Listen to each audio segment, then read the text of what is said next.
오늘은 사도행전 2장에 나타난 그 베드로의 설교 메시지와 하나님의 전쟁에 대해서 생각을 해보도록 하겠습니다. 자, 사도행전 2장에는 베드로의 설교문이 기록이 되어 있죠. 바로 오순절날 사도 베드로가 수많은 디아스포라 유대인 앞에서 설교하는 내용이죠. 근데 베드로의 설교는 무엇으로부터 시작되고 있나요? 바로 요엘 2장을 인용하는 것으로부터 시작하고 있습니다. 자, 요엘 2장에 나오는 그날은 어떤 날을 얘기하죠? 야훼 하나님의 날이죠. 이 날은 바로 종말론적인 날인데요. 바로 자기 백성을 위해서 하나님이 초자연적인 이적들을 베푸시는 그런 특별한 날이라고 말씀드릴 수가 있습니다. 누가가 이 베드로의 설교를 기록을 하고 있는데요. 요엘 2장 28절에 그 후에 라고 하는 단어를 뭐로 바꾸죠? 말세라고 언급을 하고 있습니다. 그거는 뭘 얘기하고 있는 겁니까? 바로 요엘 2장이 종말론적인 성격을 가지고 있음을 말해주고 있는 거죠. 그리고 바로 그 종말이 어떤 사건과 함께 시작되었다고요? 바로 오순절 사건과 함께 시작된 것으로 이해하고 있다는 것을 알 수가 있습니다. 그러니까 이 주의 크고 영화로운 날, 사도행전 2장 20절에 기록이 되어 있는데요. 이 날은 야훼 하나님의 그 두려운 날이죠. 근데 이 날이 오기 전에 유대인들이 이해해야 될 게 뭐라고요? 바로 십자가에 달리고 부활하신 주의 이름을 부름으로써 이제 구원을 받아야 할 시점을 얘기를 하고 있는 거죠. 바로 그런 도전을 세계 각국에서 오순절 날에 예루살렘 모인 경건한 모든 유대인들이 드려야만 했던 종말론적인 바로 메시지였다고 하는 것입니다. 그러니까 이런 것들은 이제 그 하나의 종말론적인 어떤 신학을 얘기하고 있는데, 바울에게도 마찬가지죠. 바울에게 있어서 예수 그리스도의 십자가의 죽음과 부활은 바로 종말의 시작이었기 때문입니다. 특별히 이제 부활 사건은 모든 유대인들이 그토록 갈망했던 메시아 왕국의 도래를 선포하는 그런 사건이라고 할 수가 있죠. 자, 요엘 2장 28절부터 29절에 기록된 이 성령의 폭발적인 부으심이 모든 육체에게 임할 것이라고 하는 그 예언은 어떤 의미를 가지고 있습니까? 바로 선지자의 그 영으로서의 성령께서 마가의 다락방에 모여있는 제자 모두에게 임하심으로 성취되었음을 말하고 있죠. 제가 지난 시간에 이 그 마가의 다락방에 임하신 성령의 불에 혀같이 갈라졌다. 그래서 이것이 엘리야의 제단에 임한 그 모든 제단을 혀처럼 하른다는 것을 그 말해준다고 말씀을 드렸는데, 이중적인 의미라고 또 설명할 수가 있죠. 즉 불의 혀라고 묘사되고 있는 것은 이 마가의 다락방에서 성령을 받은 모든 제자에게 맡겨진 사역이 어떤 사역이라는 거예요? 예수 그리스도를 혀, 즉 입으로 증거하는 선지자적인 사역임을 누가복음이 말해주고 있다고 하는 거죠.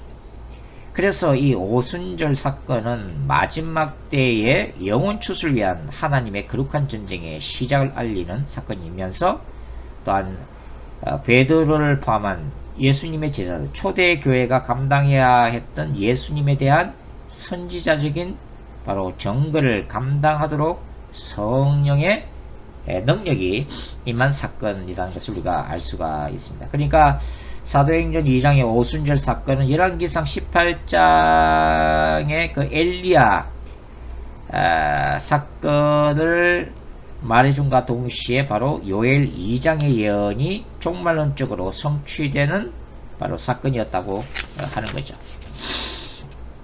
자, 이러한 성령의 부으심, 성령의 그 권능은 사도행전 전체를 통해서 반복적으로 일어나고 있습니다. 바울 같은 경우는 다메섹 도상에서 부활하신 예수를 만나고 신실한 그리스도인 아나니아의 안수를 받게 되죠. 그때 성령이 바울에게 임하고 비늘 같은 것이 이제 떨어졌다. 그렇게 이제 사도행전은 기록을 하고 있죠. 이것은 뭐 육체적인 어떤 그런 것들인가 동시에 예수님에 대한 영적인 눈이 열렸다라고도 이중적으로 이해할 수 있는 부분이죠. 그리고 바울은 바로 이방인들 가운데 잃어버린 영혼들을 찾기 위해서 이방인의 사도로 부르심을 받습니다. 바로 그 영혼들을 어둠과 사탄의 근세로부터 빛과 아들의 나라 예수의 나라로 돌이킬 사명으로 부르심을 받고 있죠. 바로 이 사명을 위해서 바울은 성령 충만함을 받아야만 했다고 하는 것입니다. 자, 그래서 이 요엘의 예언에 비추어 볼 때 성령의 능력이 임한 초대 교회는 곧 야훼 하나님의 그 마지막 때를 향한 거룩한 전쟁을 시작하는 종말론적 공동체로 볼 수 있는데요. 이러한 거룩한 전쟁 방식 크게 두 가지로 이루어져 있다고 말씀을 드릴 수가 있습니다. 첫째는 선지자적인 증거이고, 둘째는 사도들을 통해서 나타나는 그 이적들이죠. 기사와 바로 표적들입니다. 그래서 이 사도행전 2장에서 베드로는 선지자적인 증거, 그의 설교를 통해서, 그의 성령 충만한 설교를 통해서 많은 유대인들이 회심하는 영적 부흥 역사가 바로 일어나고 있는데요. 그리고 동시에 이 성령의 그 기사와 표적을 드러내는 능력은 어디서부터 시작되고 있어요? 바로 사도행전 3장 1절 이하에는 바로 안전뱅이 치유 사건으로부터 시작되고 있으면서 초대교회는 사도들을 통해서 수많은 기사와 표적이 빈번하게 일어나고 있음을 누가복음이 기록을 하고 있습니다. 그러니까 이 누가복음을 기록한 누가의 입장에서 볼 때는 초대교회의 성장에 있어서 기적들이 차지하고 있는 그 중요한 역할을 인식을 하고 있다고 하는 거죠. 그래서 이제 사도행전은 우리가 성령 행전이라고 부르는데, 바로 사도들이 말씀, 복음을 전가할 때 뒤따르는 놀라운 기사와 표적들을 기록을 하고 있다고 하는 것입니다. 그리고 이제 사도행전 2장에서 이 베드로의 설교는 이 예수 그리스도의 사역에 대해서 이제 언급하는 부분인데, 바로 베드로는 예수님의 그 부활 사건을 통해서 예수님을 승리자로 이제 선포하고 있죠. 그리고 시편 110편을 인용하면서 바로 예수 그리스도의 왕권을 또 강조를 하고 있습니다. 그러니까 이 사도행전 2장의 오순절 사건은 하나님의 거룩한 전쟁이라는 주제와 결코 무관하지 않다라는 것을 이제 말해주고 이제 있다고 하는 거죠. 그래서 이 성령의 능력을 받은 그 베드로를 중심으로 하는 초대 예루살렘 교회, 그리고 사도행전의 후반부에서는 바울을 중심으로 하는 선교적 공동체가 이 바로 종말론적인 하나님의 거룩한 전쟁을 수행하는 바로 공동체였고, 그 가운데 역사하는 성령의 두드러진 그 활동을 사도행전은 강조를 하고 있다는 것을 우리가 알 수가 있습니다. 자, 이러한 그 사도들이 수행했던 복음 증거 사역, 저는 그것을 야훼의 거룩한 전쟁, 종말론적인 거룩한 전쟁을 수행하는 하나의 과정으로 저는 해석을 하고 있는데요. 바로 이러한 사도들의 그 사역을 통한 하나님 나라의 증거는 그들이 복음을 증거하면서 감당했던 이 선지자적인 사역, 또 그들을 통해서 나타나는 기사와 표적 외에 또 한 가지가 더 있습니다. 그게 뭐죠? 바로 그들이 예수님을 전하는 그 과정 가운데에서 필연적으로 받았던 고난과 순교라고 하는 또 다른 선교 방식이죠. 그런 것들이 사도행전에서는 균형을 이루고 있다는 것을 우리가 알 수가 있습니다. 자, 여기서 이런 거룩한 전쟁 신학적 관점에서 볼 때는 바로 이 사도들이 수행했던 이 거룩한 전쟁의 대상은 궁극적으로 유대교가 아닙니다. 그리고 이방 종교도 아니고 로마 제국 그 자체도 아니죠. 그럼 뭡니까? 바로 그 유대교 사상이나 바로 이방 종교 로마 제국 배후에 역사하고 있는 어둠의 권세 사탄임을 루가가 강조하고 있다는 거죠.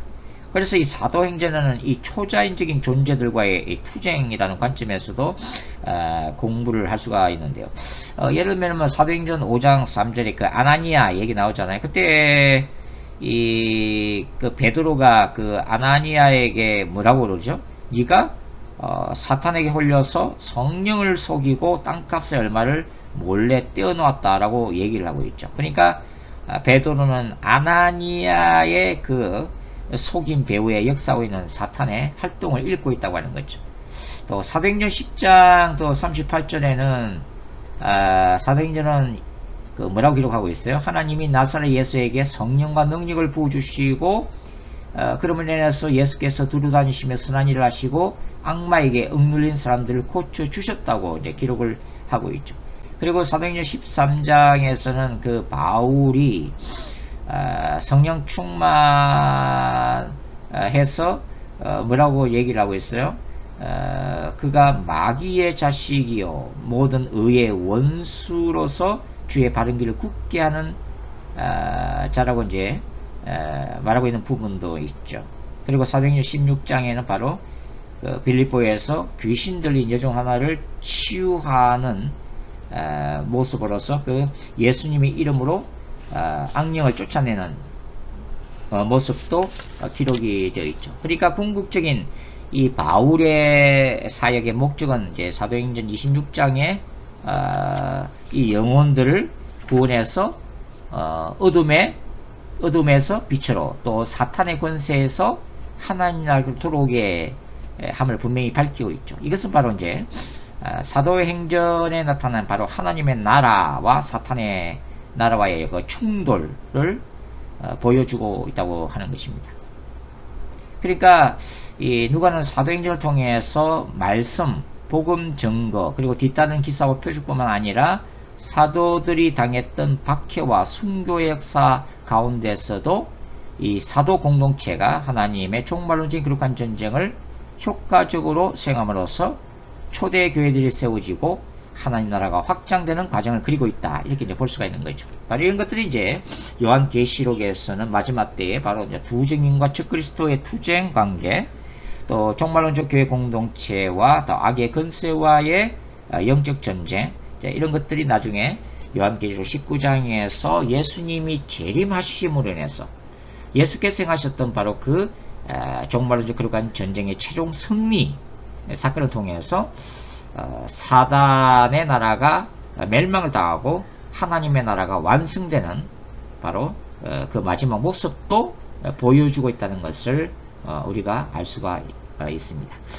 그리고 하신 아버지 하나님, 저희가 마지막 때 하나님의 말씀을 능력으로 전할 수 있도록 도와주시고, 우리가 복음을 전가할 때 주 예수의 이름으로 기사와 표적이 나타나게 하시며, 또한 우리가 감당해야 될 그 고난과 순교 역사 가운데서도 오직 주님의 영광만이 나타날 수 있도록 역사하여 주시옵소서. 예수님의 이름으로 기도드립니다. 아멘.